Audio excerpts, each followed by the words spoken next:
Well, as per usual, we are syncopated like a group of small Jewish children. It sounded good to me, but... I'm not sure I understand how that's a thing or what that means, but I agree. If you're not a South Park, aficionado, then it is purported that Jews do not have rhythm on that show. So I am also Jewish then. That's the argument, but some people might have done that just by seeing it, so you never know. Well, the nose knows. Indeed, you can't say it. And the water remembers. And it should. By the eternal. Behold! Behold. Behold. Oh, sorry, that never happens. As per usual, Michael's coming early.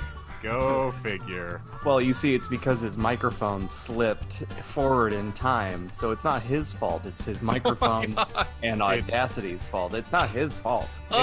It's the quantum mechanics of it all, apparently. So, let's try this again, shall we, children? By the eternal, behold. Behold! It's the Disinformed podcast. I'm Shane. I'm Dadacato. And I'm Captain Technology. No, you are butt cheese 696969. Or 69 cube, whatever you want, I don't know.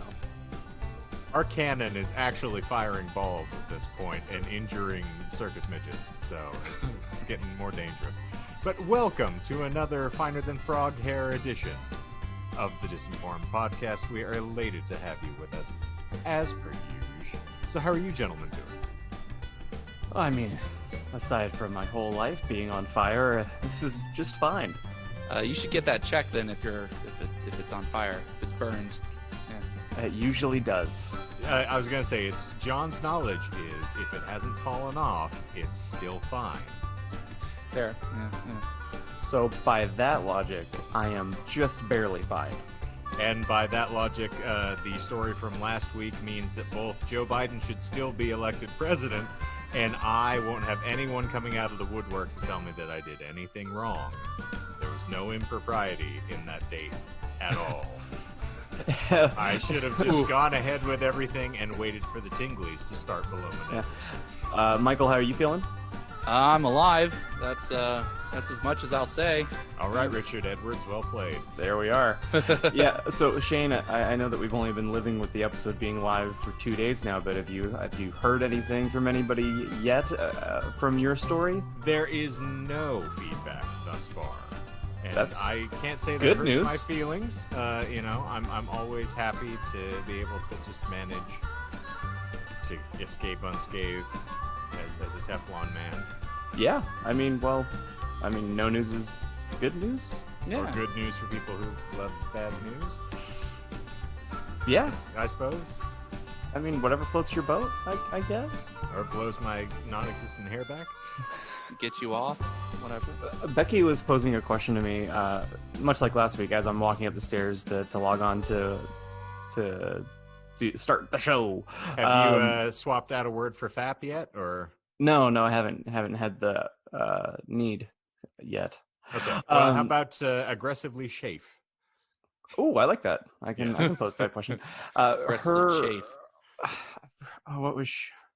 It had something to do with penis.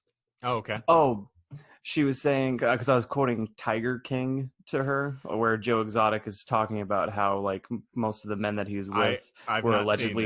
Oh, it's not I a spoiler. don't want to. Okay. You should, Michael. You'll like it. It's up your alley. You'll relate to a lot of those people. What? Should I be offended by that? I don't know. Watch it and find out. That was nice. But anyway, Joe Exotic is talking about how most of the men he's been with or will be with end up being straight first, and then he kind of like takes them on over with the whole story of like, so when you're watching porn, do you like seeing it, the guy with the little dick giving it to her, or the guy with the bigger dick giving it to her? And most of the time they're like, well, obviously the bigger dick. And he goes, oh, then you ain't that straight, are you? It's a trick question. So say what dick? Becky's like, do you think there are people out there that are so like wound up and so like maybe like homophobic that they won't watch anything with another male in the video, like just watching lesbian porn to crank down to? And just the rules of the internet alone, I'd have to say probably. Yeah, that was my thought and my initial reaction to that question as well. Like, oh yeah, of course there should be. Yeah. Well, it's like I've always said, lesbian porn does nothing for me, and not because I'm not a feminist, but mostly just because it feels like a party I'm not invited to. I remember you saying Aw. that. Yeah. It's like the cool kids in the cafeteria that you're walking up with your tray, and you're like, I'm not welcome here. No one wants me to eat at this table. Like I'm just gonna go. Like, I'm just gonna go sit over here with the nerds. It's fine. Don't mind me. I said, go on, get. Now, if you were going to say that there were people gullible enough to be swayed into thinking that they were, leaning towards interest in their same gender based on his, like, well, you're not that straight, are you? I once, as a senior in high school, no, I think it was a junior in high school, I convinced one of my classmates Oh my God, I remember this. that he had latent homosexual tendencies because he told me, John, when we were talking about your shitter baiting. He said that he would always get an erection whenever he would shit, and I would say like, oh, okay, well, you're anally stimulated, you're rectally stimulated, so you should probably try a relationship with a man or get pegged at some point. Since it seems to be something that's a natural occurrence, you might just lean into that. And he got really stern for a moment because he was a typical football playing, mouth breathing jock, and he just didn't have the mental wherewithal to deal with my rationale there. And I was like, oh, you really should try it, Bruce. I tell you, you're gonna love this. And he walked away from me very stymied, and I didn't see him for a good long while. So until he showed up on that episode of Tiger King that I've heard of, and then after that, he killed himself. He's dead now. Yeah, totally dead. I'm attending his funeral next week. He died. It was tragic. He was one of the first people that got COVID. It was really unfortunate. Yeah. Case. Ground zero. He got a dry cough with his ass, and it's with his ass.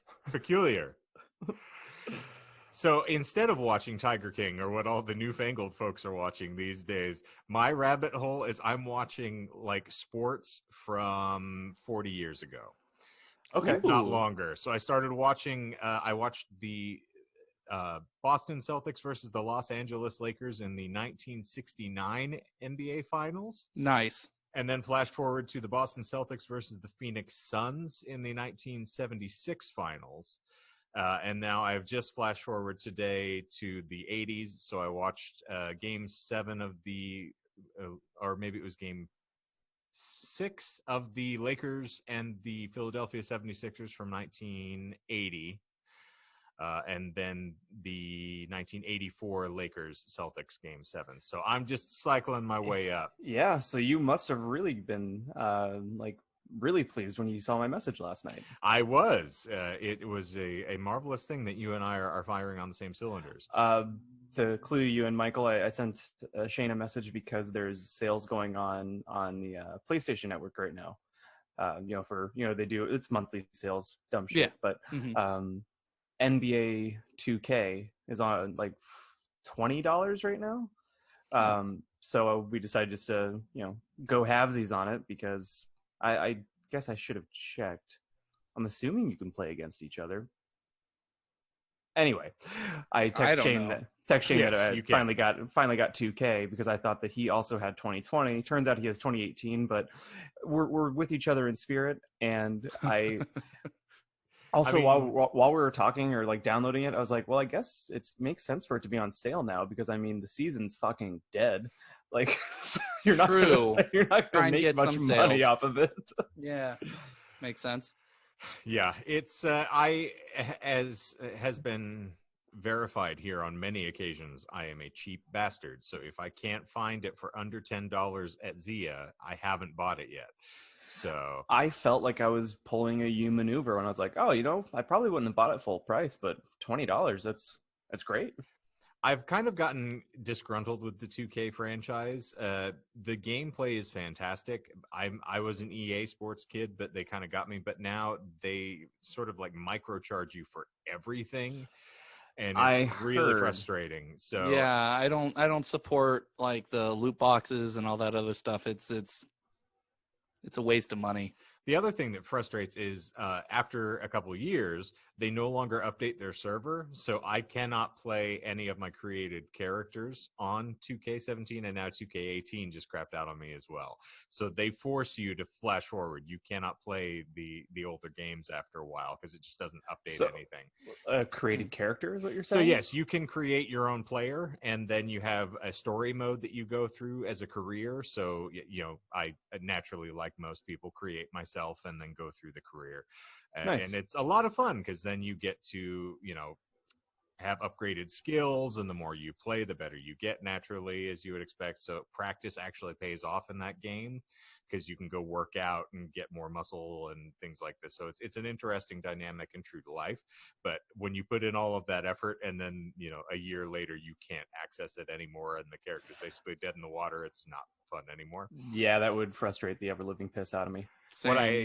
What I have been doing, though, is playing. They have classic teams on there. So akin to my watching classic basketball, I can actually play as the 84 Celtics championship team through 2K because they have all those created characters. So I have a playoff bracket right now is what I was playing in 2K18 with all of these older teams and sort of pitting championship teams from various years in a playoff bracket and then just going through and controlling the teams I want to.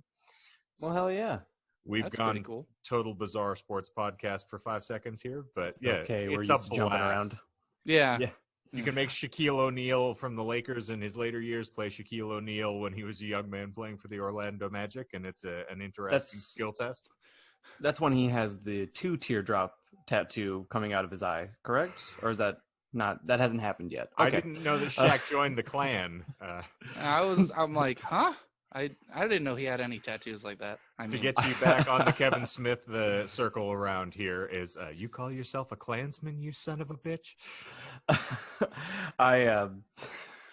Speaking of gangs, I don't know what dumb fucking social media it was on, but someone shared a post of a news anchor in LA, like showing like how to use cloth or like, for a face mask. The bandana? Yeah, it was a red bandana. And like the caption was, hey, people of LA, don't do this. Don't put that red shit on your face and walk around. You ain't trying to roll up on a blood like that? It's kind of like there's an inside joke on Your Mom's House podcast where they're showing a clip of a guy who claims to be a blood, and they would chant like Suwu, and Suwu became an inside joke on the podcast to the point where they made a shirt that just said Suwu in red letters, and they didn't get like cease and desisted, but the LA police kind of like wrote them an email like, could you maybe not encourage people to endanger their lives by wearing these shirts out in public? Oh man. Oh boy. Michael, what have you been watching, reading, listening to, fapping to? I guess like the most recent fascination I've gotten is watching this one guy. I think his name is like Jolly Wankor. I probably mispronouncing it, but so you are fapping. Yes, yeah, on Pornhub. No, he's a YouTuber that plays a lot of Half-Life and Half-Life 2 mods. So like, and I just started this like yesterday. I watched like him play a bunch of weird, like spacey mods of like a game that's more than 20 years old and a game that's more than 10 years old. So it's always cool to see game mods like turning the dragons in Skyrim into what is it, Thomas the Tank Engine. That is honestly my favorite Skyrim. So you'll just look up and just all you'll see is just zipping around the fucking sky. Oh yeah, it's terrifying. It is terrifying, especially when when you don't know and you just hear like a whistle like from behind you and you're like, oh shit. Like it's honestly more terrifying than the dragon roar. Because it's like, it's a fantasy setting. It's like, no, there's a train right behind you, fucker. No, you're like, what's happening is you're in the middle of drawing of the 3 when you're playing that game from that point forward. Oh, yeah. You're just waiting for Blaine. The mono is just creeping up behind you, preparing to smash your gunslinging ass into the ground. Yeah. Did I tell you guys about I'm Sorry, John? Oh, r/I'm Sorry, John? Yeah. That subreddit? I love that subreddit. It's actually, if there were a subreddit that would a non-porn related subreddit that would get Shane into using Reddit frequently. Oh yeah, I think he would enjoy it. Yes, definitely. So essentially, they take Garfield and they throw a Lovecraftian lens over it and turn Garfield into like almost like a like Deadlights kind of like Lovecraft monster that is, Yes. you know. You have shown me some of the stills and like the captures from it, so yes, I have. I knew it's so you that I knew I had shown it to you at some point. I had to have. I do love also that in our canon, I am the Grandpa Simpson of this podcast, where I am just standing in the front of my yard and goes, Prove me wrong. Do it, you won't. Well, we actually have a topic today. We do. A well-researched topic, apparently. Yeah, it's 6 pages long with a lot of interesting, funny insight and media circusry, bullshittery. This is your last chance. If I fall asleep, this is your fault. This stuff's finished. I'm not finished. Cuss in peace. But no, today we're gonna cover the state of Tennessee versus John Thomas Scopes, also known as the Scopes Monkey Trial. I'm just going to start off by saying the 30-second elevator pitch because I feel like it's a good summation of like what we're going to be talking about. Let's scope it out. Yeah. It was there, and I didn't like it. Thank you. I'm glad. That's what I'm here for. You didn't like it. It was an American legal case in July 1925. Bullshit. You caught me. It wasn't a case. It was in which a high school teacher known as John T. Scopes was accused of violating Tennessee's Butler Act, which made it unlawful to teach human evolution in any state-funded school. The trial, and this was pretty much where it was like a media circus and all that. It was deliberately staged in order to attract publicity to the small town of Dayton, Tennessee. So, yes, that was like, give a little bit origin now. State representative known as John Butler, who won't appear after this point. I just wanted to give the name because he was the name of the Butler law. Because he was a Tennessee. As opposed to chimpanzees were the only things allowed to be butlers, and so that's the evolutionary tract. Yes. It's like a organ grinder there with a little chimp with the hat on running around. Oh yeah. He was a farmer, because I love giving occupations for people that are anti-science. Butler, the farmer. Yeah. John Butler, the Tennessee farmer. He was also head of. I'm sorry, John. Yeah, but he was also head of a Christian Fundamental Association. The name isn't important, but he lobbied state legislatures to pass. Wow, I almost fumbled that word. Lobbied state legislatures to pass anti-evolution laws. He succeeded when the Butler Act was passed in Tennessee in March of 1925. Okay. He volunteered as tribute. Yes. He later stated, "I don't know anything about evolution. I'd read in the papers that boys and girls were coming home from school and telling their mothers and their fathers and mothers that the Bible was all nonsense." So that was his main motivation. He's not wrong. Yes. And their mothers and their fathers and their mothers. Yes. Or their fathers and their mothers and their fathers. In your head. In your head. In my head. They're crying.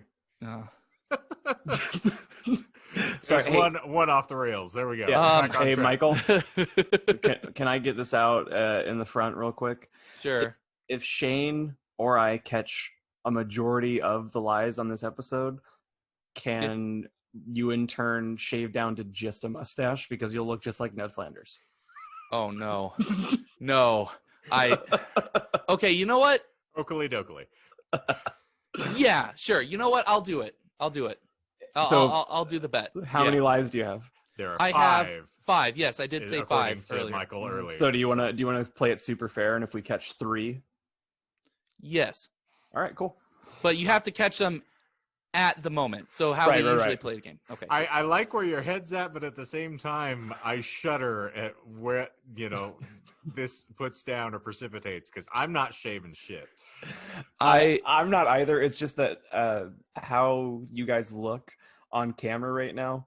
All Shane's you can see is my stash. You can't really see yeah, my beard. Shane's pop filter covers his whole face, so he just looks like Wilson on Home Improvement, just Hey, peeking neighbor. over the fence. And then Michael, yeah, like your pop filter isn't the same brand, so yeah, it just kind of like circles out your mouth, so all I can see See is the your stash. mustache. And yeah, because that's all I see right now. to be complimentary to you, it doesn't look bad. Like you're a native Arizonan, so like it kind of fits with the culture of being in the Wild West your entire life. Oh. You know what's funny is I was seeing that in the basketball games. Like I was chuckling at this, is like from the 70s where the mustache was in style and most everybody had mustaches. Very few people had beards. I was sitting there like, God, I'm glad we managed to, flux forward here and we don't have to deal with this. But Yeah. while we're on the subject for a brief moment, not to derail, because No, you're good. I hate doing this. But John, can we tell the story of where the nickname mustache emanated from? You take it away. Oh, okay. Well, so when we were releasing our first single for Damn the Weather, we wanted to take a bunch of pictures. And the individual who was our fashion advisor at the time, we required one of these apparently when we had management. Yes, we were told we needed to have our look sort of broken down. Okay. Well, I think the clarification on that is that we hadn't even put out a single yet. Right. We were nascent.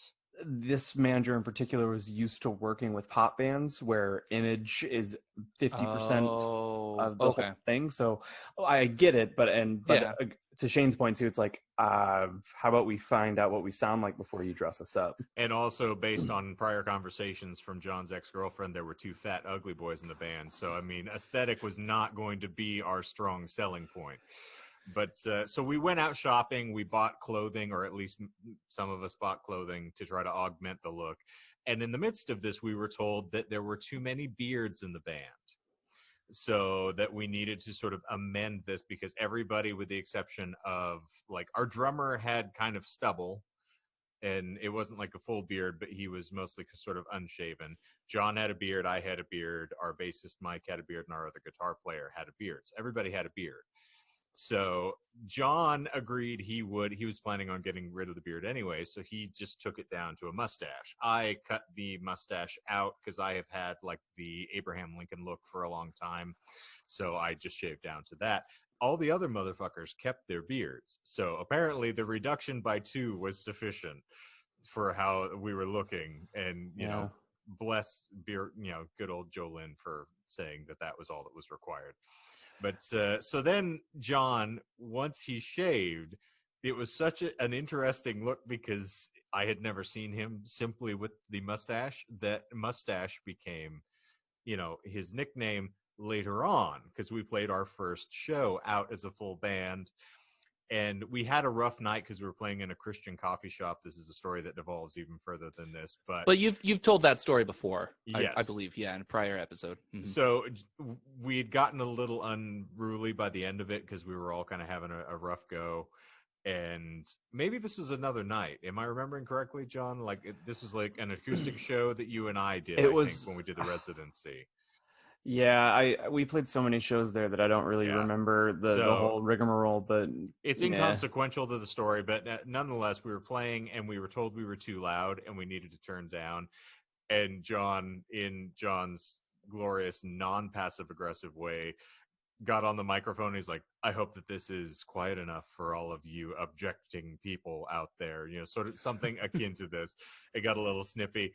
And as we were finishing up for the evening, the gentleman who was running the bar and serving drinks and everything kind of floated over to me, and he threw out the line that will live on in infamy, where he's like, are you guys having a good night? And I was like, yeah, it was a great time. Thanks for having us. He's like, oh, I find that, difficult to believe because Mustache there's got a bit of an attitude. Yeah. I in my head, I was just thinking like, well, that was pretty close to me, like, changing lanes from being in metal music to going to like indie acoustic alternative. But at the end of the day, I am just an asshole. And like when we are hired to be somewhere, I was kind of green to doing the residencies at that point where I wasn't aware that like you're getting paid, but you're not really doesn't matter if people hear you. so I think that was in the moment me learning that and also protesting it, but also accepting it because it's good to make money. It's also Selling like, out, you mean? Yeah. this is also on the heels of the White Buffalo story where John screamed at a room full of people, because they weren't keen on having another metal band. Like, Oh yeah. And this is it, and then we'll talk about you and your monkeys. Cool. Yeah. So the band I was in before Shane and I started playing together, or it was like right around the same time. Like Right. there's a little bit of an overlap. It was a party rock metal-ish band. Kind of like akin to like Every Time I Die, heavily inspired like by the Foo Fighters as far as tempo is concerned. Oh, okay. they were like described as Andrew WK kind of ish, I think was. Yeah, like we literally made the intent of the band just to be fun. Like the tempo would never go below like 180 or like something just arbitrary, and it was a lot of fun. It was a workout to be on that stage. Oh, I bet. Like 30-minute sets, you were just dripping.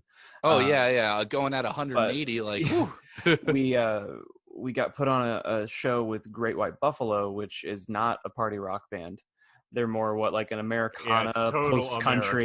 Yeah. And the promoters for the show didn't really do their due diligence on the supports that they booked or listen at all, apparently. Yeah, so it was a three band bill, 3 or 4 band bill, and we were like in the middle, but the opening band in particular was not, they were just metal, like super screamy, just stereotypically metal. And the promoter comes up to me and goes, "Hey, your music doesn't sound like this, right?" And I was like, I mean, no. In the back of my head, I was like, we're good. Damn. But I was like, no. I was like, I mean, we're energetic for sure. He goes, no screaming. And I was like, there's some. He's like, well, if there could be no screaming, that'd probably be, preferable. And again, it's probably just it's like the early 20s or like just, early 20s kind of thing in me where I was just like, why is it my it's not my fault you didn't do your fucking job. So that set in particular, I screamed more on every song than I usually would have, and I tried to turn us for that set in particular more into a metal band than what we were doing. And by the time when we got off stage, our guitar player took me aside and he goes, "Hey, that was a great set." And I was like, "Thanks, man." He goes, "That being said, that's really fucking immature what you just did." And I was like, and also like he was antagonizing the crowd, like, "Hey, we got a couple more songs for you, and then we'll get to your fucking White Buffalo bullshit." Like just haranguing the headliner. And told this story to me with such relish, and I was at the time, I'm like, "Hey, I like the White Buffalo. Like, it's really great music." He's like, "Oh, they're fucking shit." I was like, "It's not his fault." I was like, it was an asshole. And we all know how this goes. Like, they didn't see our set. Like, they didn't, like, they were doing their own thing. But yeah, man, it's a good story. It was one of my favorites of yours. We were just like, thank you for reminding me about that. I mean, it's always a pleasant breath of fresh, stale air to realize I'm just a bag of shit throughout the ages. I just love that John's doing that whole like, we totally just blew up the Martini Ranch, where I basically just threw hot napalm on everybody's faces and walked off stage. Like, oh, cool. That's awesome. Yeah, I drew all of 5 pre-sale tickets, and I thought that I was entitled enough to be able to be upset. Oh, it's a beautiful thing. Anyway, Michael, I'm sorry. Welcome back to the Scopes trial. No, that was good. I liked it. It was a good aside. Folks of Tennessee will have to indulge us for a little bit here. And how? Let's go ahead and reiterate. If we guess 3, I don't even give a shit about 5. If we guess 3, he's going down to a mustache, and that's what caused this tangent in the first place. Okay. Michael, the floor is yours. Well, it's not technically, because I think we should probably state, for those who aren't familiar with our concept here at all, if you've never encountered our format, what we usually do is we will present an esoteric topic, and the goal, whilst doing so, is to whip in a little bit of lies about the topic just for funsies, to see whether or not the other 2 impotent assholes paying attention to the course of this will be able to pick those lies out. But now we are upping the stakes with including like a, Kermit's gauntlet here or Jackoff's knife here. If you do not, if you find the lies, then Michael's got to start losing body parts. So now the floor is officially yours. The only question I have is, what if you guess incorrectly? Because I feel like that should benefit me in some regard. No. If we get C's get degrees. I think a Caps minus, locks. like a negative, a false guess should benefit me in some way. Like, I don't know, maybe if you get We will one. shoot 5 minutes off of the episode. No, that So well, that you don't have that much editing to do. yeah, but if oh shit, you put me in a box here. Okay, Michael, how about this? If you do an incorrect guess, that ups the limit to a maximum of 5, obviously. So. Oh, I was just going to say, the actual thing that we could do is we will pay attention the more that we miss. So. Yeah, that's fair. I guess that won't really benefit me because you might catch them more often. We'll just go. I think it's reasonable to up the ante here. Yeah. If we miss a bullshit, then we get a added sort of tack on to give you a buffer, so you don't have to shave to just the mustache. Cool. I'll go with that. All right. So, the Tennessee governor signed the law to gain support among rural legislators, but he believed that the law would neither be enforced nor interfere with education in Tennessee schools. And this was in the 20s that this took place? 25? Yes. Okay. The bill was passed in March of 1925. Okay. William Jennings Bryan, who we will see in a minute. So I've cut away a lot of the names because there were a lot of mildly important people, but I cut it to just the few star people, aside from John Butler, because his name was mildly important and I wanted to include him. But William Jennings Bryan, who we will see, who was important, he thanked the governor enthusiastically for the bill, saying, "The Christian parents of the state owe you a debt of gratitude for saving their children from the poisonous influence of an unproven hypothesis." All right, then. So, Williams Jennings Bryant, this is not a hyphenate, I hope. No. I believe that is his full name. Why do you keep adding in people's middle names here? That was how he was referenced to in the article, or in the Wikipedia article, but also that was how, because I had learned about him in a previous history class. Okay. The Because full name was apparently very important in the course of a lot of these situations we're running into. Yes. People's middle names were important in the early 1900s or 1800s or whatever, apparently. So that was the origins. In response, the American Civil Liberties Union, or the of course I get the name right, but the acronym ACLU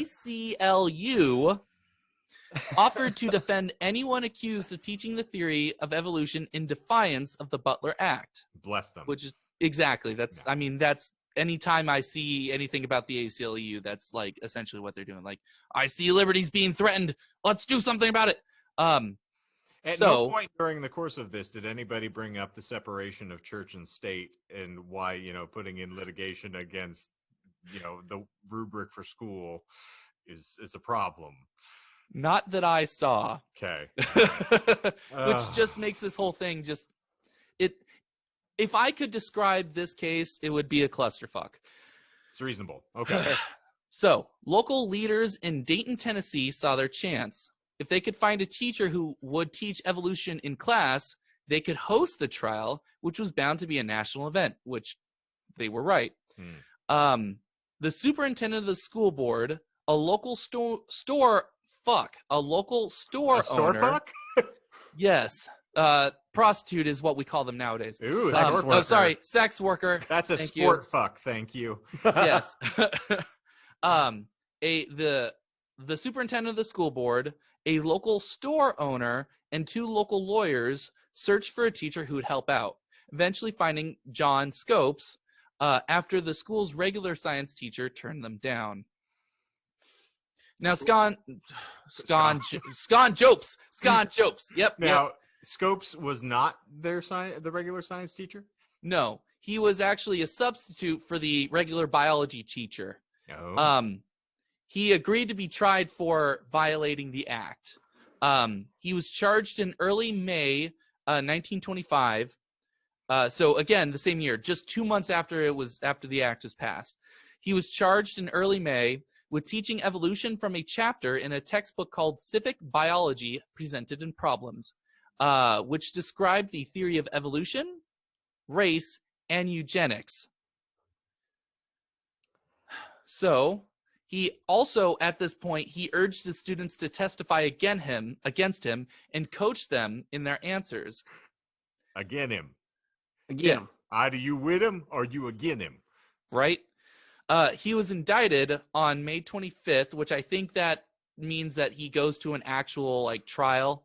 After 3 students testified against him at the grand jury. Now, I had to look this up because I didn't know what a grand jury was.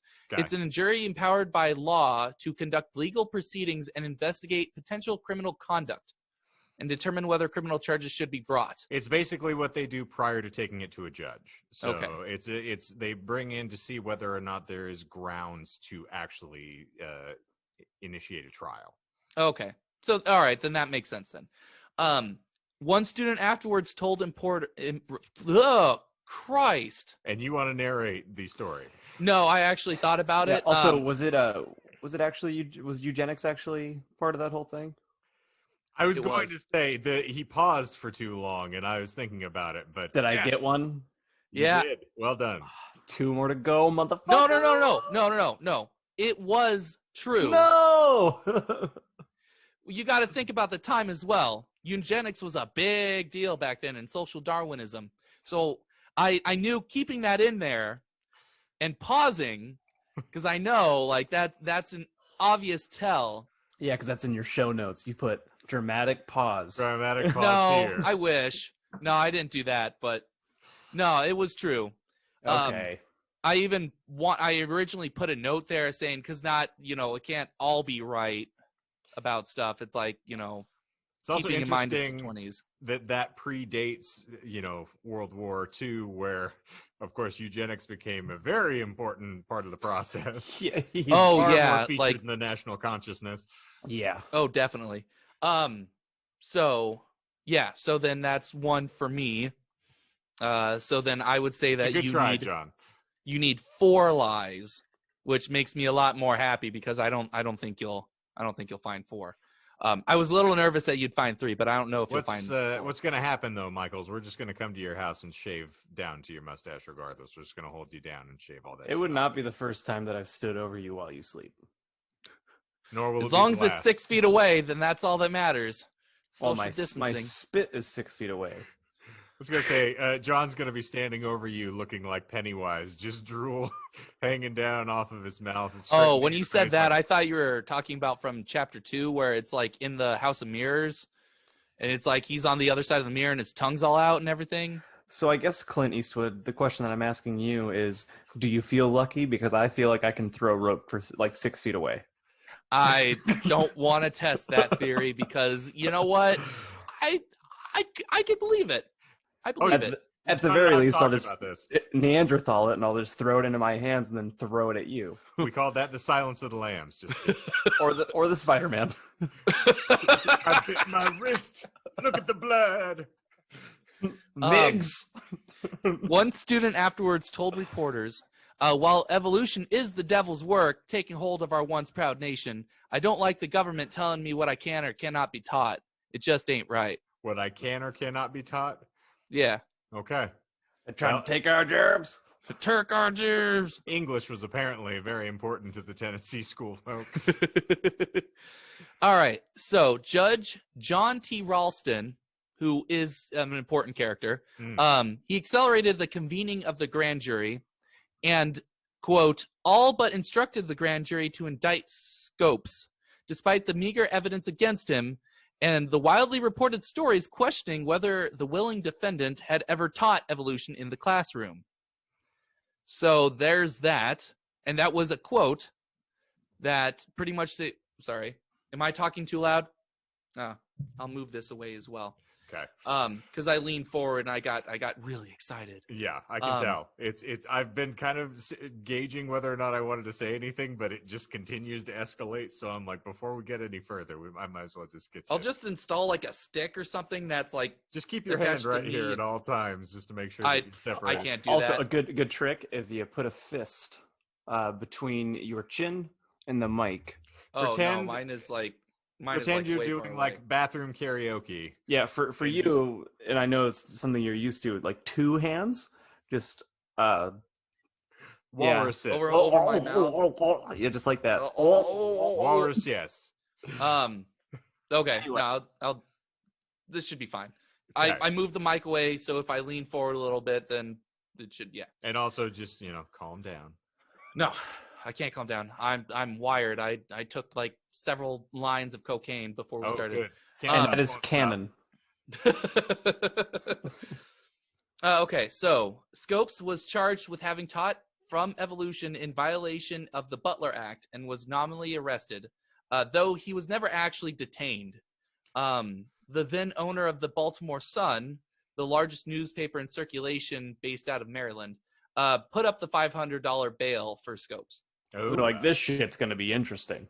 Oh yeah, and I kind of edited them out in a lot of the story, but they are a major player in this case, the newspaper. Anybody who has watched the last season of The Wire can kind of run with like, hey, well, if we can't find the news, we'll make the news. Pretty much. So that now we assemble our teams, which if this was a movie, this would be a, montage of people, being assembled. I took out a lot of the names because they hardly appear, but essentially for the prosecutor team, the two attorneys, the local attorneys, were the original prosecutors. But it was, and while the prosecution was ultimately led by another attorney and several other people, the most important and popular name that people at the time recognized and what we'll use was the man that I mentioned earlier, William Jennings Bryan. He was a 3-time Democratic presidential nominee and a former U.S. Secretary of State. He was put on the trial despite the fact that he had not tried a case in over 36 years. Scopes later pointed out that after Bryan was accepted by the state as a special prosecutor for the case, there was never any hope of containing the controversy within the bounds of constitutionality. So essentially that, like, by putting on this big name celebrity lawyer who actually hadn't done a case in Just forever. fuck the whole thing up. Yeah, exactly. For the defense, the main man, who the head, was a man. Looking good. Was a man named John R. Neal, who announced that he would act as Scope's attorney whether Scope liked it or not, which that was the only reason why I included his name. While he was the leading attorney, he was not the most popular. So the date rapist of attorneys. Yes. That guy was a man named Clarence Darrow, who was an agnostic American lawyer who became famous for defending many high-profile clients, especially for defending two teenage thrill killers known as Leopold and Loeb. I mentioned those names because I think, yeah, Loeb. I think. Do you listen to any true crime podcasts, John? I listened to Last Pod on the Left, and that's about it. Okay, I put those names out there just in case, like, they rang a bell for either of you. It would have been 1924, whatever. But essentially, those two teenage thrill killers murdered a 14-year-old the year prior, and he defended them. So he was already in the national consciousness as, like, pretty much. I thought of him as like an early 20th century, like, Johnny Cochran, the guy from the O.J. murder trial who said, "If it doesn't fit, you must acquit." That's what I thought him as. So he later said that. Or he originally had declined joining the trial, fearing that his presence would create a media circus, like a circus atmosphere. Which there already was one. He eventually signed on when he realized the trial would be a circus with or without him. He mentioned that he realized there was no limit to the mischief that might be accomplished unless the country was aroused to the evil at hand. It was one of his deciding, like, reasons for joining. At one point, H.G. Wells was asked to join the defense team. Yes. He replied that he had no legal training in Britain, let alone in America, and he declined the offer. Did you call bullshit on that, John? I did. Oh, Okay. sorry, I didn't catch that. I think you glossed over it. You did gloss over it. Yeah. It was not bullshit. All right. Well, you can keep the mustache. Perfect. Just the mustache. Nah, because you already missed a lie too. So, yeah. Yeah, no, it was something that I thought was interesting. The local store owner, who was originally who thought up this whole plan, he reached out to H.G. Wells to be like, "Hey, you should join this defense because it's interesting." And Wells was like, "But why would he want Wells to join the defense?" Because he's a big name. I figured because they're all the main idea behind starting this whole case was to make Dayton, Tennessee more publicized, to put him in the spotlight. Right. And what better way to do that than have a big name? Because I don't remember exactly when the when his book oh my goodness, I can't remember the fucking name of the book. The radio play? Yes, the radio play of War of the Worlds? Yes, thank you. All right. You saw through my stroke that I had right there. I wish I didn't. Oh, well, you guessed right then. Okay. I don't know exactly when that radio play occurred, but I remember off the top of my head it was around the 20s. So if his books are already having radio plays made of them, that he was a big name back at the time, like a celebrity of sorts. Yeah. So maybe by including him, even if he was just a namesake, that would increase the publicity of the trial. I'm just in my head, I'm trying to find what the correlation is between this science fiction writer and, human evolution. They didn't really mention, just at least that I recall, like why, but he was just reached out to him. So you never know. Yeah.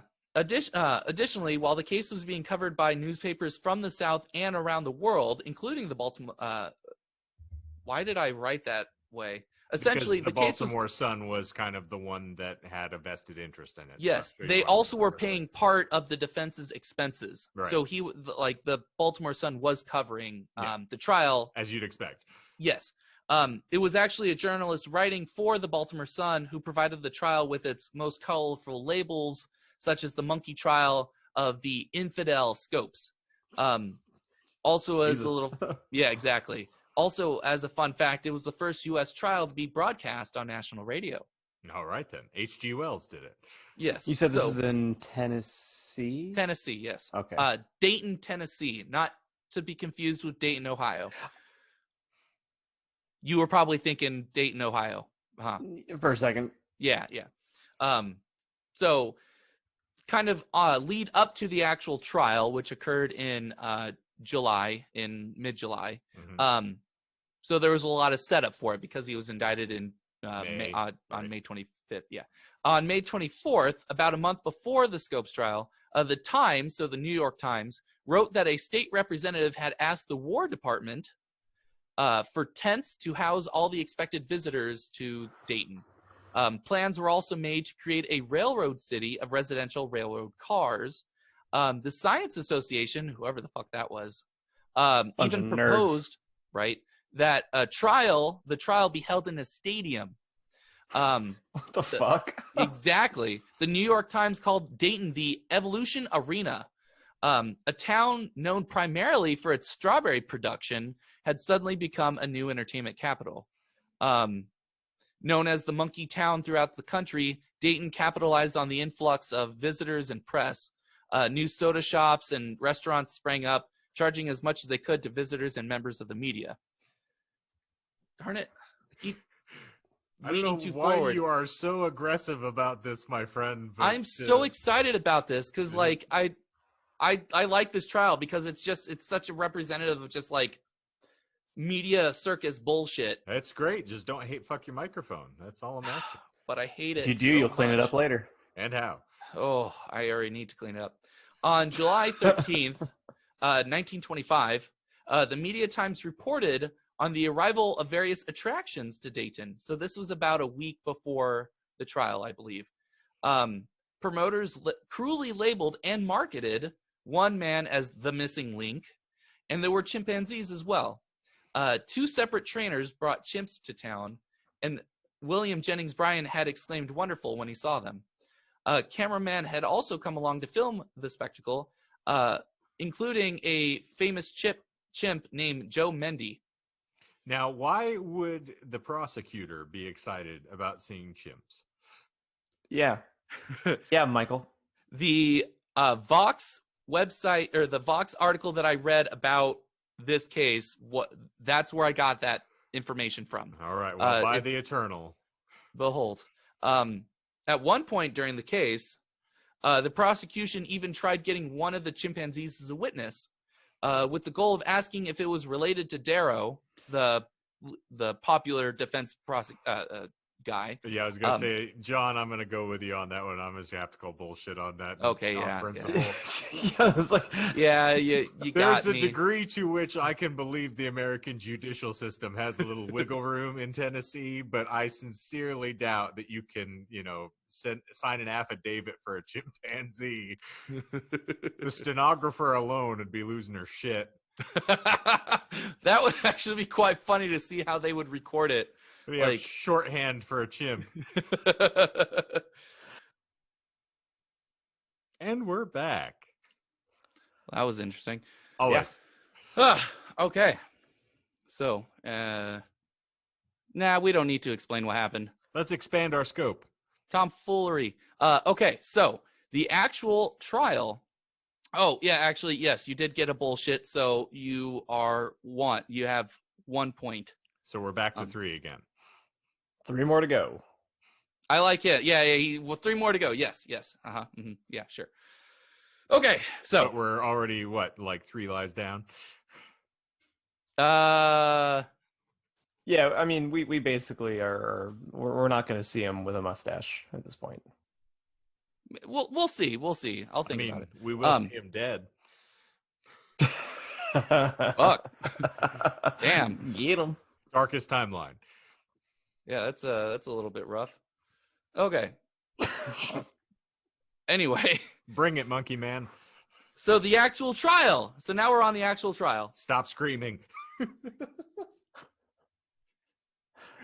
I'm doing my best. Okay, so the actual trial.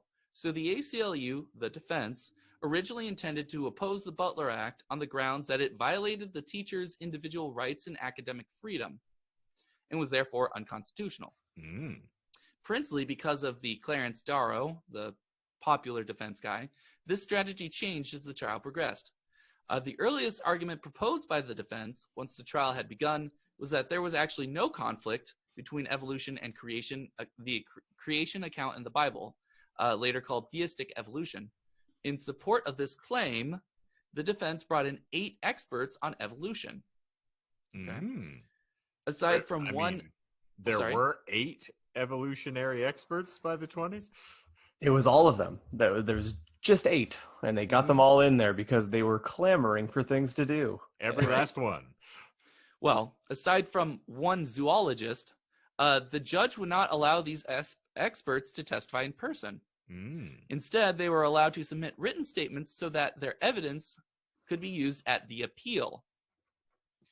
In response to this decision, Darrow made oh my God. Okay. Shaking my head. Whew. In response to this decision, Darrow made a sarcastic comment to Judge Ralston, as he often did throughout the trial, on how he had been agreeable only on the prosecution's suggestions.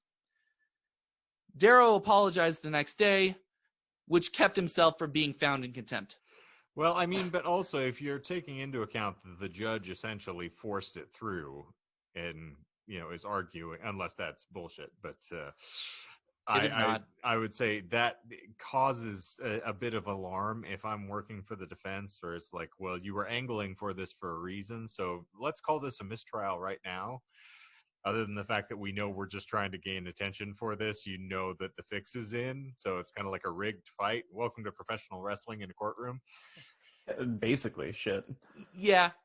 I'm it doesn't specifically say, but I assume at this point they probably thought the same thing. Speaking of which, the presiding judge, John T. Ralston, who was the same one from the grand jury, mind you, was accused of being biased towards the prosecution and frequently clashed with Darrow. Go figure. Mm-hmm. Here you go. Here's another warning sign. At the outset of the trial, Ralston quoted Genesis and the Butler Act. Ooh, I've been listening to a lot of Genesis. Which album? I The Lamb Lies Down on Broadway. Yes, that one. Yeah. Oh, Also, okay. Shane, you still owe me a playlist. I'm working on it. I have been just so caught up in listening. I'm not kidding. I got 6 records all at the same time. Fantastic. So I have been barreling through stuff and kind of getting it set. So yes, they will be headed your way soon, I assure you. Okay, thank you. The judge also warned the jury not to judge the merit of the law, which would become the focus of the trial, incidentally enough, but on the violation of the act, which he had called a high misdemeanor. Oh, well, how high were they? Apparently too high. Too damn high. Too damn high. Thank you for the yes. The balls. You don't have the balls. One of the lawyers who was part of the defense, Malone, who was an international divorce lawyer, which I thought was interesting. The lawyer. But he responded for the defense at one point in a speech that was universally considered the oratorical climax. Oratorical climax. Yes, I'm with you. Of the trial. Well done. Arousing fears of inquisitions, Malone argued that the Bible should be preserved in the realm of theology and morality and not put into a course of science. In his conclusion, Malone declared that Brian's duel to the death, air quotes, against evolution should not be made one-sided by a court ruling that took away the chief witnesses for the defense. Okay, And so point.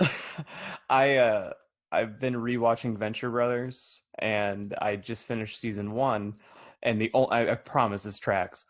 To me, it does at least. There's the Trial of the Monarch episode. Yes.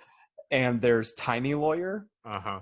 Which Shane might be able to describe better than I can, but essentially it's this it's like old Redenbacher looking ass. It's an effete sort of southern dandy. It's a foghorn leghorn for lack of a better term. And does he not at one point have like he lives inside the chest of a large fellow. So it's basically like Quado from Total Recall, the 84 film. Okay, nothing. Well, okay, so actually, no, that gentleman delivering this now. I'm not 100% certain. I might try and check this. Future me might try and check this and like find some links or something like that to prove it. But I think that old Southern gentlemanly lawyer is a stereotype that derived from William Jennings Bryan. I'm not 100% in my certain. Head, he kind of sounds like this, and he is describing civil liberty. And well, why would you think that would be appropriate for you to do, given in light of these current circumstances? I like how you gave him like a Tyson lisp. Yeah, that was a good one. But there's not that stereotype isn't just found in Venture Bros. It's also in Futurama. Oh, it's fun. It's everywhere. But yeah, exactly. It just so there's probably at least 1 or 2 Looney Tunes where Foghorn Leghorn played a lawyer.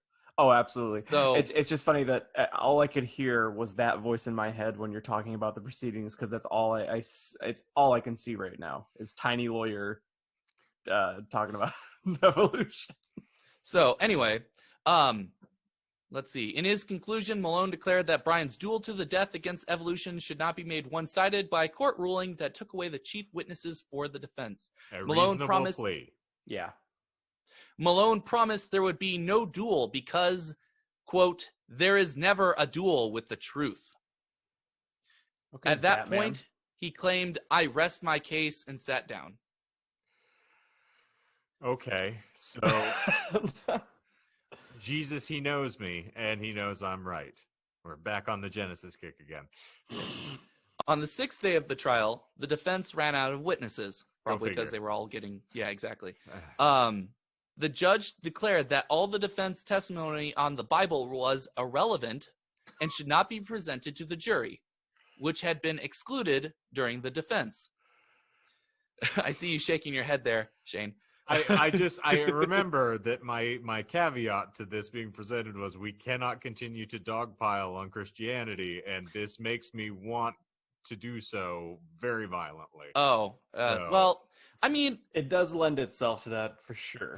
that's fair. I mean, this is more characters and people, not necessarily, or more like individuals, not necessarily groups or. How are we going ideologies. to advocate for the credulity of a thousands of years old document that was scribed by any number of people and compiled by random folks over the course of millennia, all of which basically could be construed as the ramblings of a madman just written down over several days and ascribed to different names, as we've gotten from the Philadelphia incident or any other situations like that. So On the 7th day of the trial, this is where it gets good. Okay? Oh, good. Yeah. On the 7th day of the trial, the defense, specifically Clarence Darrow, asked the judge to call William Jennings Bryan as a witness in an effort to demonstrate that belief in the historicity of the Bible and its many accounts of miracles was reasonable. Wait. Miracles. I think it was supposed to be not unreasonable. That sounds reasonable. Bryan accepted on the understanding that Darrow would in turn submit to questioning by Bryan. Oh, I see. Yes. Judge Ralston then adjourned court to stand on the courthouse lawn instead of in the actual courthouse because he was, quote, afraid of the building, unquote, with so many spectators crammed into the courtroom. But it was probably because of the stifling heat, because this was Tennessee and it was in the middle of the summer. Oh, So, joy. This is probably the most Bible part that we'll get into this whole thing. But good. an area of questioning involved, so now we're at the examination of Bryan as a witness, right? Okay. An area of questioning involved the book of Genesis. Darrow used the following examples to suggest that the stories of the Bible could not be scientific and should not be used in teaching science. So, at one point, Darrow asked where Cain got his wife, which is a fair question, right? Bryan answered that he would, quote, leave the agnostics to hunt for her, unquote.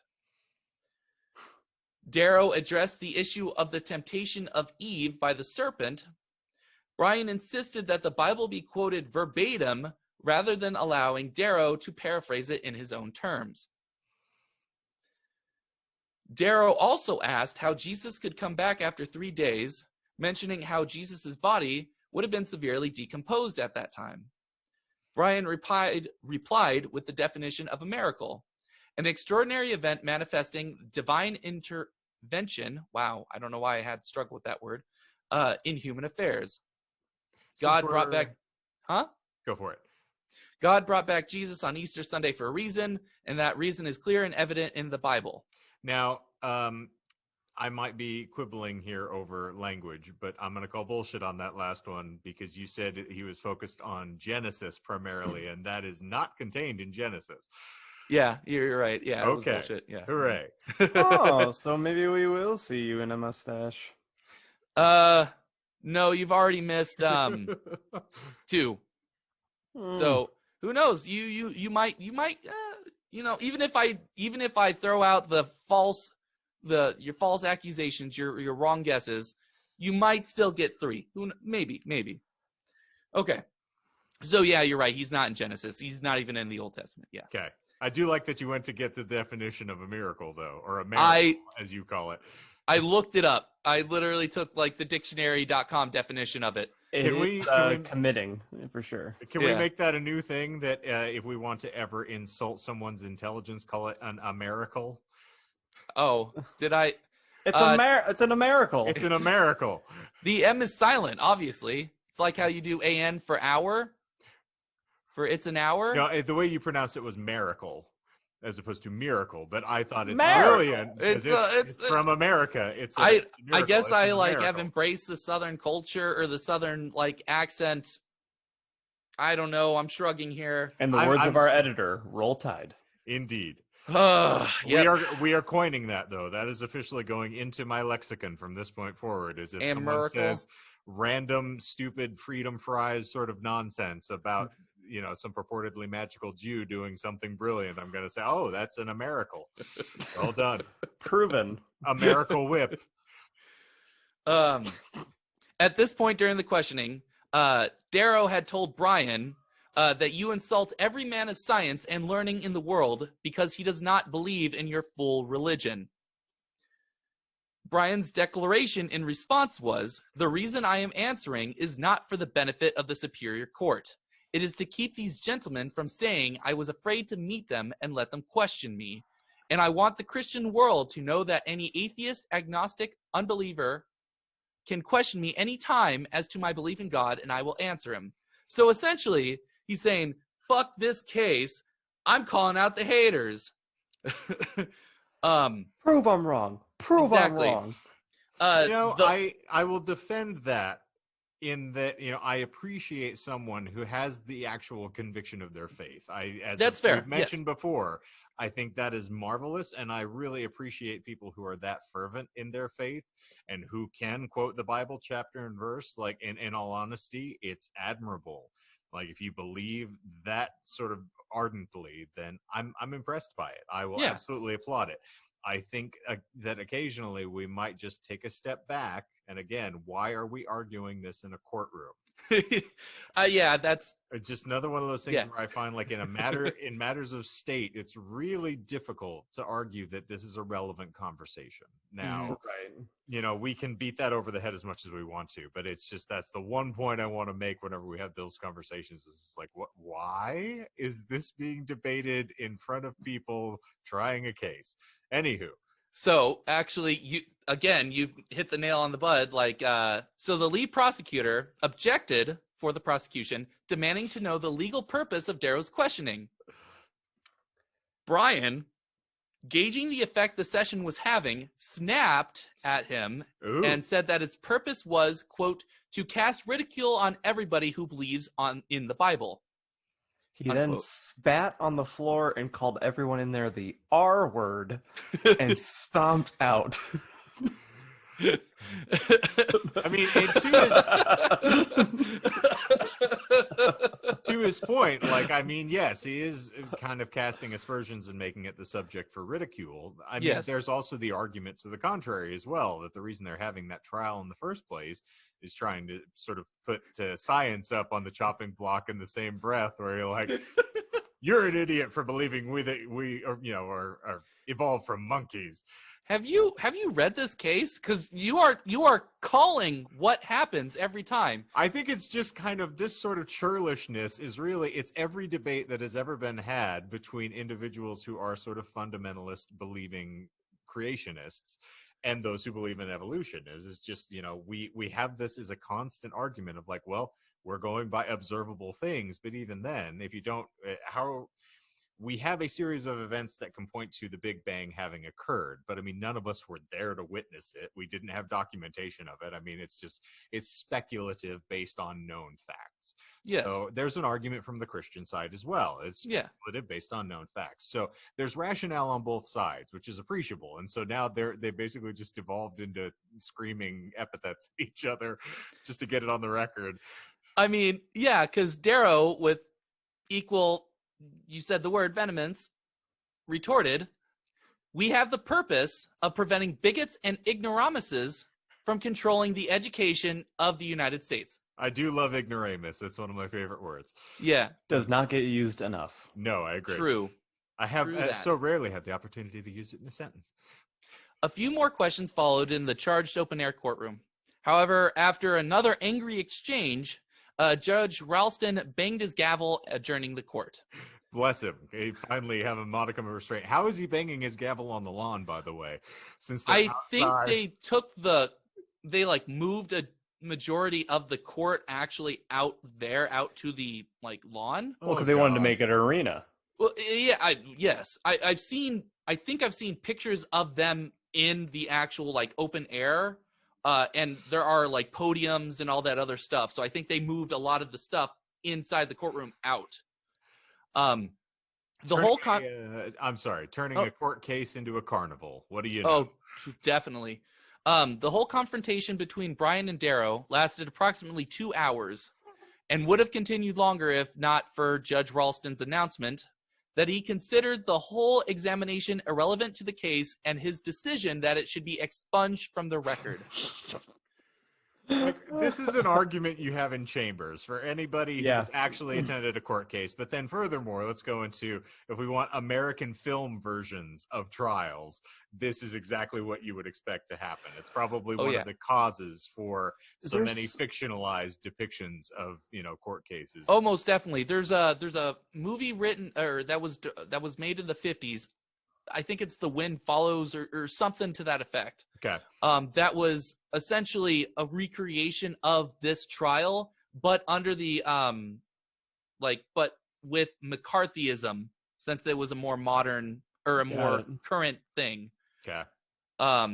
Do you know what McCarthyism is, John? I figured you would do. It's those who prefer his songwriting over John Lennon's, right? Mm-hmm. Yeah, that's exactly right, Shane. Thank you. You're my best friend here. That's what I'm here for. It was essentially communist witch hunts in the 50s. I don't think you're supposed to say that anymore. You're right. Wiccan followers. Yeah. I mean, it really is interesting. I'm not sure if we can dial down to what the actual origin is, but I mean, it is something that is interwoven in the American pastiche. Like, we are really fascinated with court cases. And it stands to reason we are such a litigious culture because of this. But I mean, even outside of like film and theater and things like that, think of the number of reality television shows that were centered around a trial process, whether it's the People's Court or Judge Judy or all of these other things. Like, we are fascinated by this sort of thing. So interesting that this might have been one of the primary catalysts for that. Who knows? I mean, I would definitely argue that if it wasn't the main one, it definitely helped spark the movement, especially because of the media attention it got and the fact that it was the first case that was broadcast on radio. Yeah. So all those things, like your first experience with a court case, like you see something that's so like outlandish without, like you assume, unless you were part of an other court case, you assume that is what it should be. That it should be lawyers bickering at each other, making grandiose statements instead of just saying Exhibit A shows the car was not parked there. Stuff like that. I mean, spectacle versus stuff being bland, which unfortunately, if you have encountered a real court case, by and large, it is nauseatingly bland, like very difficult to sit through without falling asleep. Yeah. So Brian was thus denied the chance to cross-examine Darrow, which Darrow had agreed to it. Although after the trial, he had sent 9 questions to the press to bring out Darrow's religious attitude. The questions and Darrow's short answers were published in the newspapers the day after the trial ended, with the New York Times characterizing Darrow as answering Brian's questions with, quote, with his agnostic's creed, I don't know, except where he could deny them with his belief in natural immutable law. Okay. So it doesn't help when at least one person has conviction to try and give his best answers as he could within his own faith, and the other person who is agnostic, which people assume, like, and I've gotten that before, telling people that I'm atheist, that they think, oh, you just don't know. And it's like, that's agnosticism. Yes. That's entirely different. That's just an admittance that I don't know shit. Whereas, but like, it's also the agnosticism is I would rather have a belief in something as opposed to saying that we are devoid of any divinity, and that, so agnosticism is kind of a plea of saying I don't want to believe in organized religion, but I, don't quite hold to the idea that this is all happenstance and it just sort of occurred. Yeah. Through a random incursion of events. It's definitely a vaguer term than atheism. So now the end of the trial. So after the defense's final attempt to present evidence was denied, Darrow asked the judge to bring in the jury only to have them come to a guilty verdict. He said, We claim that the defendant is not guilty, but as the court has excluded any testimony as to the one issue as to whether he taught that man descended from a lower order of animals, and we cannot contradict that testimony, there is no logical thing to come except that the jury find a verdict that we may carry to the higher court, purely as a matter of proper procedure. We do not think it is fair to the court or counsel on the other side to waste a lot of time when we know this is the inevitable result and probably the best result for the case. If that is not bullshit, I commend that gentleman for that sort of like bald-faced accusation. It is true. Okay, it's impressive. So the jury was brought in. Oh my God. And then Darrow addressed the jury. We came down here to offer the evidence in this case, and the court has held under the law that the evidence we had is not admissible. So all we can do is take an exception and carry it to a higher court to see whether the evidence is admissible or not. We cannot even explain to you that we think you should return a verdict of not guilty. We do not see how you could. We do not ask it. After 8 days of trial, it took the jury only 9 minutes to deliberate. Go figure. Scopes was found guilty on July 21st and ordered by Judge Ralston to pay a $100 fine, equivalent to $1,500 in 2009. No. Given the only time he spoke, so he was actually sentenced before he had the opportunity to defend himself, because apparently that's a thing, part of the procedure. Someone reminded the judge, and the judge gave Scopes a chance to speak. He spoke for the first and only time in court. He said, "Your Honor, I feel that I have been convicted of violating an unjust statute. I will continue in the future, as I have in the past, to oppose this law in any way I can. Any other action would be in violation of my ideal of academic freedom. That is, to teach the truth as guaranteed in our Constitution, a personal and religious freedom. I think the fine is unjust." I mean, and that's a reasonable thing, considering that if we're going to draw the obvious parallels, this trial is a witch hunt. Mm-hmm.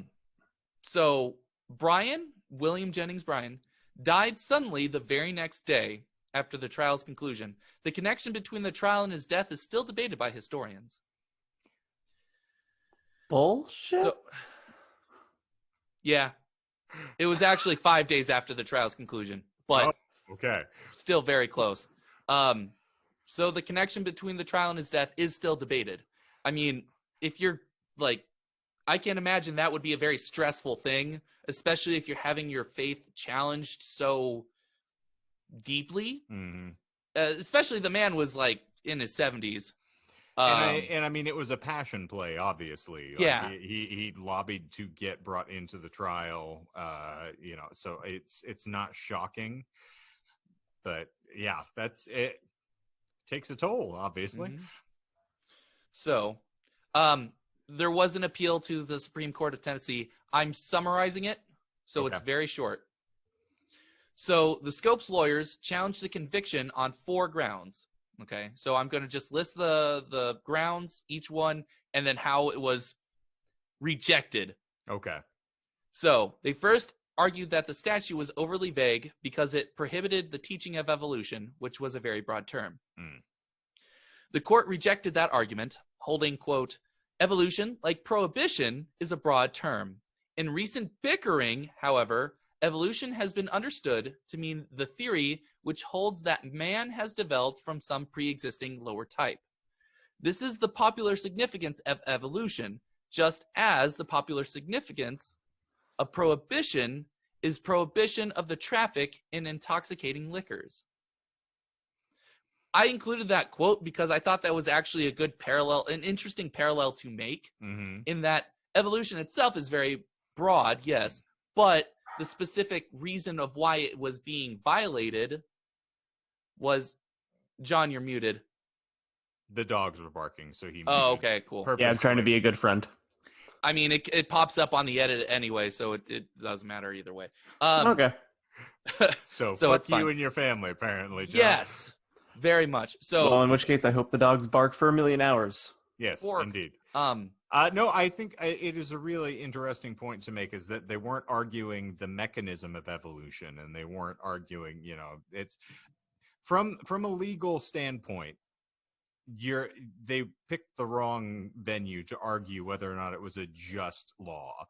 Because from a legal statute, they were perfectly right in saying you were told not to teach this, and you decided to teach it. Whether or not you believe that's just is sort of immaterial to the issue.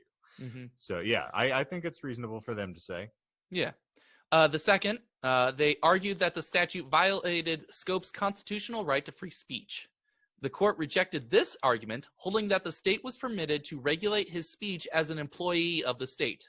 That's reasonable. If you're as an educator, you are operating under different strictures.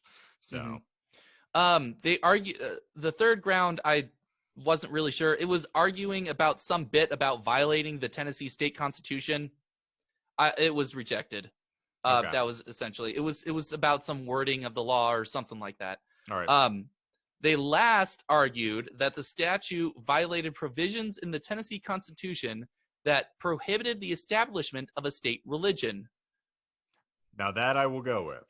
It was rejected by the Chief Justice, who said, quote, "We are not able to see how the prohibition of teaching the theory that man has descended from a lower order of animals gives preference to any religious establishment or mode of worship."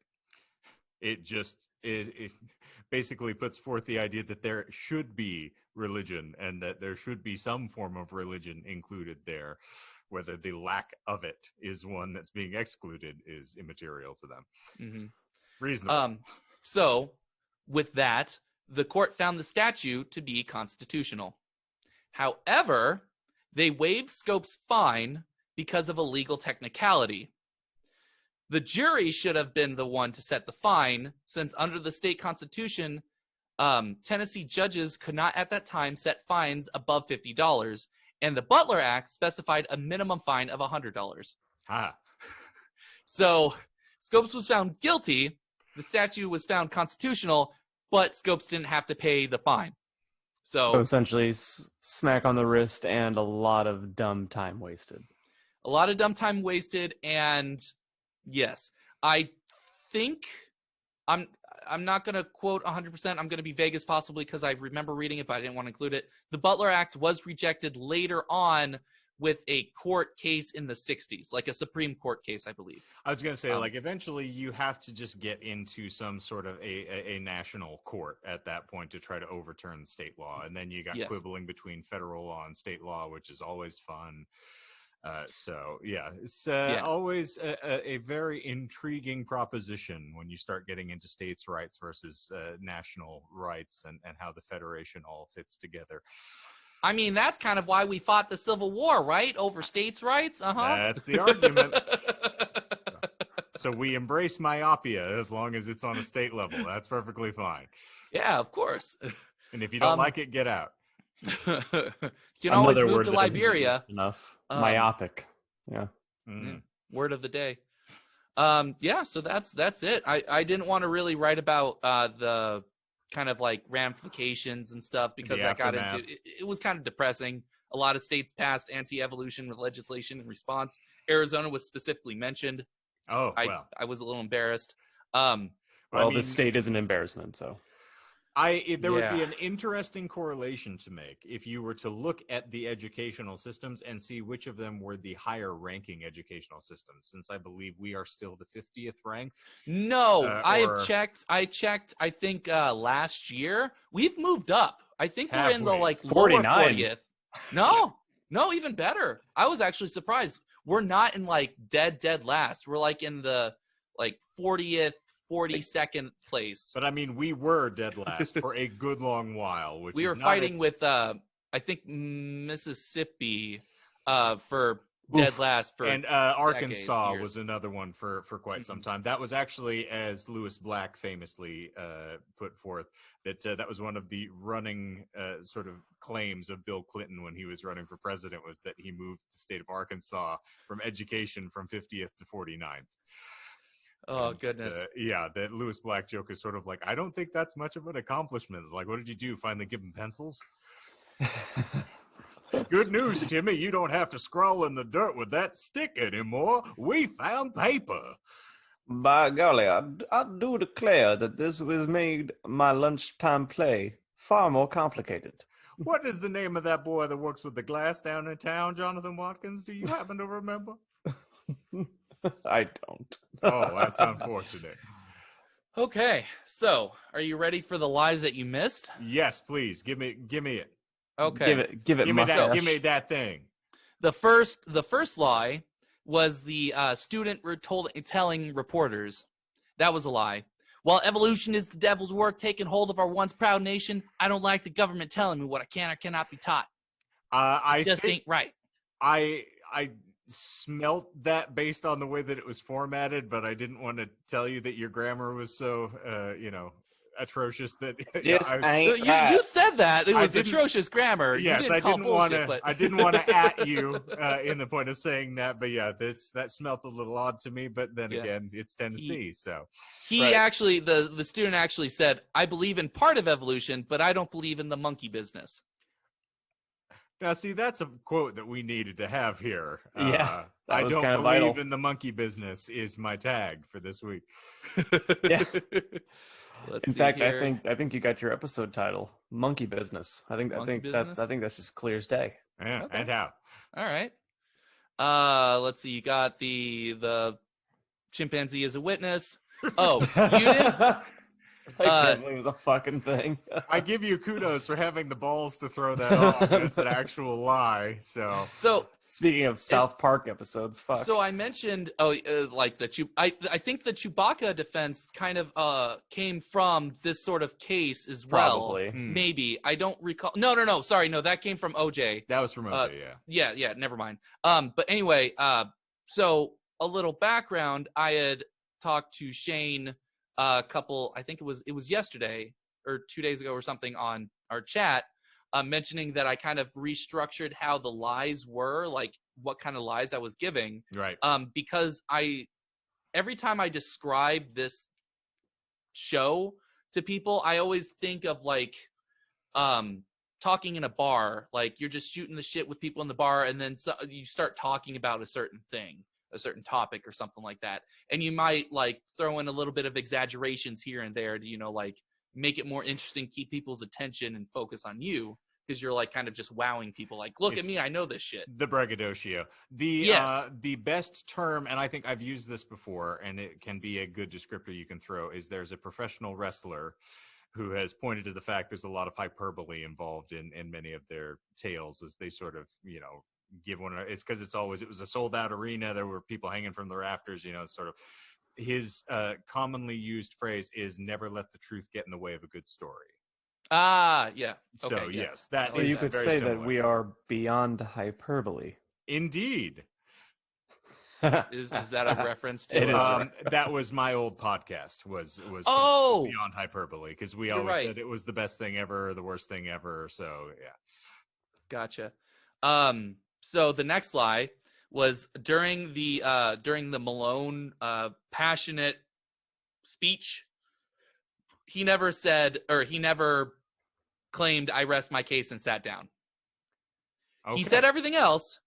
He promised there would be no duel because there's never a duel with the truth, but he didn't immediately sit down and say "I rest my case," because saying that would essentially mean that like the trial is over, like we don't want to present anymore. Right. And then you got the Jesus coming back. Jesus wasn't in Genesis. And then Brian did not die the next day. He died 5 days later. I would have enjoyed if Jesus was in Genesis. I would be interested to see the songs that he had written. Or that would role. Be interesting. Like, what would he play? Yeah. I mean, he couldn't be a drummer. Anything that really involves dexterity of the hands is a problem for him. Well, you kind of called him out on being like no rhythm Jew. So yeah, I mean, so he have to sing, so he could be the next singer after Peter Gabriel, Phil Collins, Jesus. Okay, I like it. And since Genesis has a song famed for sort of the indicting of organized religion, then we might as well just go whole hog with it. So that was the monkey trial. That was the monkey business. It was very entertaining, Michael. I will give you credit where it is due. And I didn't fall asleep. Yes, you kept it engaging, so bless you. I knew that it was going to be an interesting thing because it was just media and lawyer like fuckery. Like I think there's a reason why this court case still, like, in different forms, still occupies like national attention. Like I do agree, I do believe that this court case really catapulted that, like what you were saying, that sort of national identity of court, of the arguments, of all these shows. Like, I think this definitely had a major part in this, in that But sort of, do like, you declare it? sure, I do declare it. I do declare it. I declare it from the rooftops. It is also why media is one of the new gods. So, And how?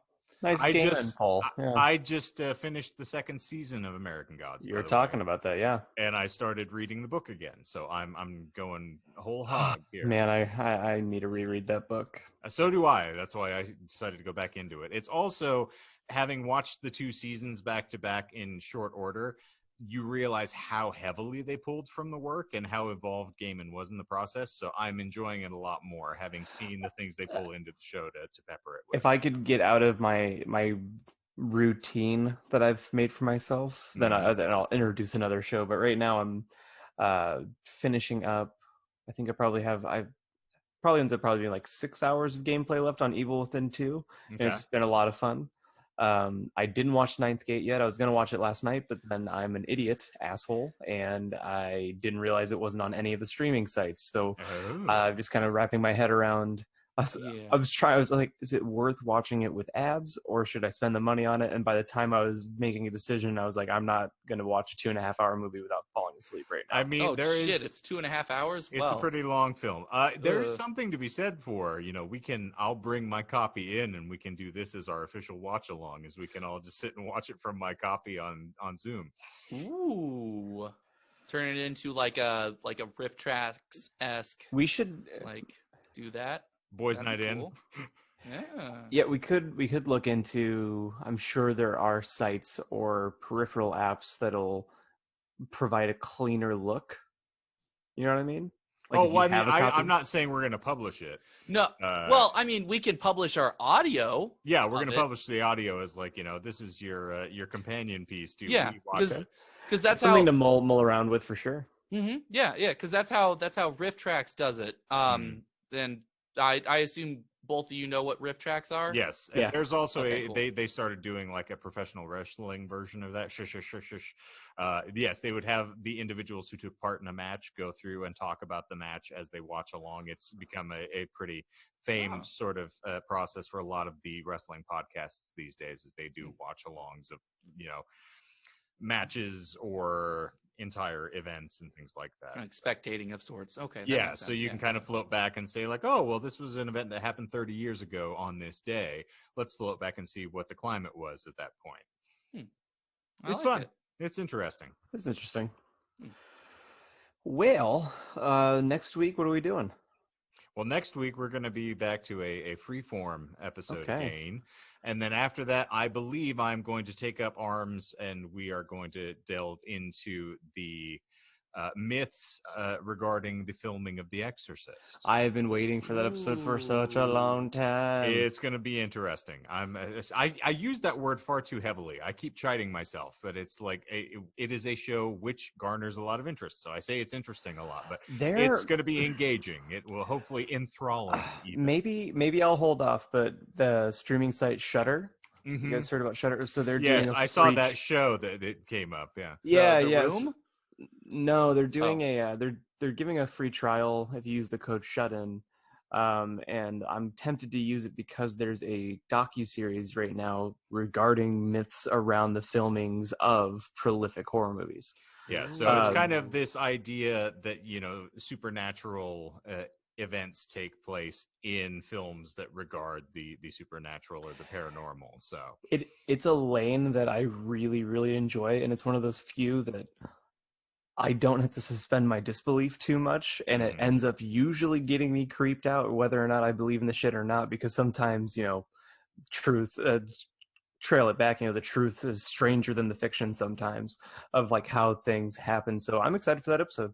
And also, that's where Creep Show is. The new Creep Show. Yeah, is yeah. on Shudder, And that's so Joe Hill and King, right? Yep, there's a lot of very interesting. The gentleman who wrote Bird Box as well, Malin, he's got an episode that he contributed there as well.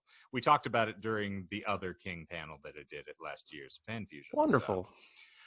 Speaking of Fan Fusion, I'm not sure whether we want to keep this into the episode, but I had a conversation with Mary, who does the panels essentially, and she had mentioned they might be scaling back so that they only allow like a group 3 things to present, so my 5 might be pared down. So my thought is doing these 2 King panels and then our live podcast, if I was going to pare it down to just 3 of the things that I had put forth.